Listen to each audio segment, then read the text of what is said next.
سچی بات یہ ہے کہ جمہوریت ہو یا محبت ہو یا موت، یہ پورا بندہ مانگتی ہے۔ پورا بندہ سے کیا مراد ہے؟ جمہوریت پسند اگر لیڈر ہے، اس نے اگر اپنے ہسپتال بھی بنانے ہیں، اس نے اگر اپنی زمین بھی خریدنی ہے، کاروبار بھی بنانے ہیں، اور اس نے ٹریڈنگ بھی کرنی ہے، بلیک منی کو وائٹ منی بھی کرنی ہے، تو وہ جمہوریت پسند نہیں ہو سکتا، کیونکہ جمہوریت پورا بندہ مانگتی ہے۔ حرص و حوث کا پجاری نہیں اور فیملی کو بنانے والا نہیں۔ جمہوریت وہ بندہ مانگتی ہے جو قوم کا بندہ ہو۔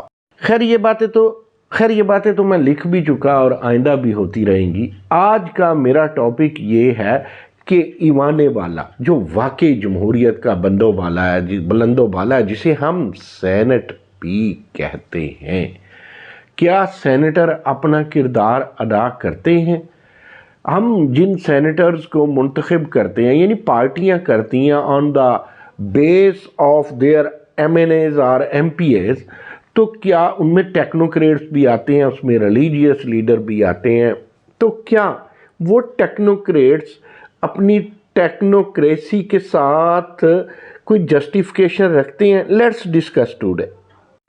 دوسری جو اہم بات آج لب پہ لانا چاہتا ہوں، مشکل بات ہے، کنٹیمپٹ بھی لگ سکتی ہے، لیکن جمہوریت تو کیا کہتی ہے؟ اور جمہوریت کی شروع کی آپ دیکھیں ہمارے آئین میں جو بیس بنی ہوئی ہے، کم و بیش 7 سے لے کے 28 جو آئین کی شقیں ہیں، یہ تو بنیادی حقوق کی شقیں ہیں اور بنیادی حقوق کی جمہوریت ہوا کرتے ہیں، اور بالخصوص ان میں ایجوکیشن کی بات ہے، ہیلتھ کی بات ہے، بولنے کی آزادی کی بات ہے، لیکن اس بول میں سازش نہ ہو، ہم یہ مانتے ہیں، اس بول میں کوئی سیاسی کلاکاری اور ذاتی مقاصد نہ ہو، لیکن ایز اے ہیومن آپ کی ذاتیات بھی ہو سکتی ہے۔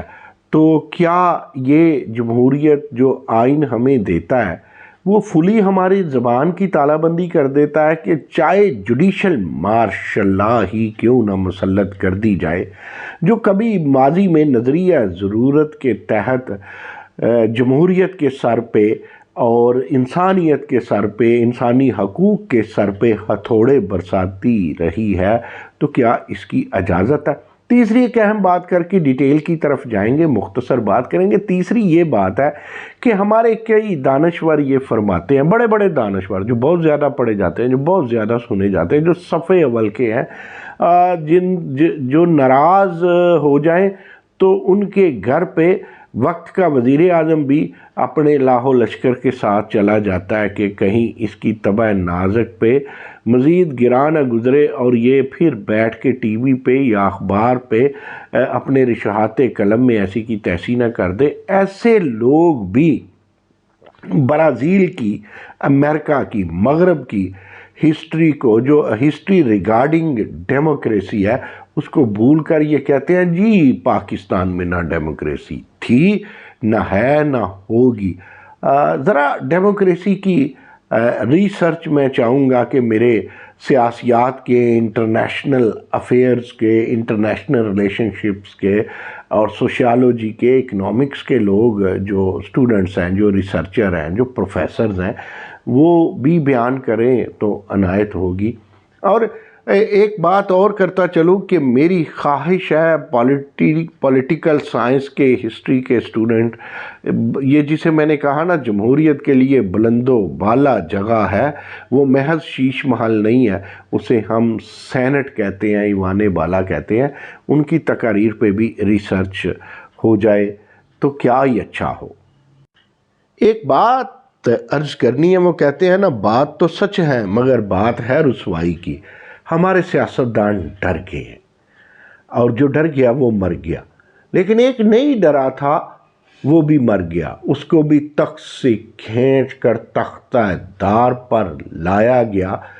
اور تاریخ گواہ ہے کہ محسن کشی کا جو یونیفارم نے حشر نشر کیا، وہ شاید اس کے بعد سویلین میں سے عمران خان نے کیا ہو تو کیا ہو، اور ہسٹری میں نہیں ملتا۔ جنرل ضیاء الحق کو کون لائے؟ بھٹو، اور بھٹو کو تخت سے تختہ دار پر کون لے کے گئے؟ جنرل ضیاء الحق محسن کش۔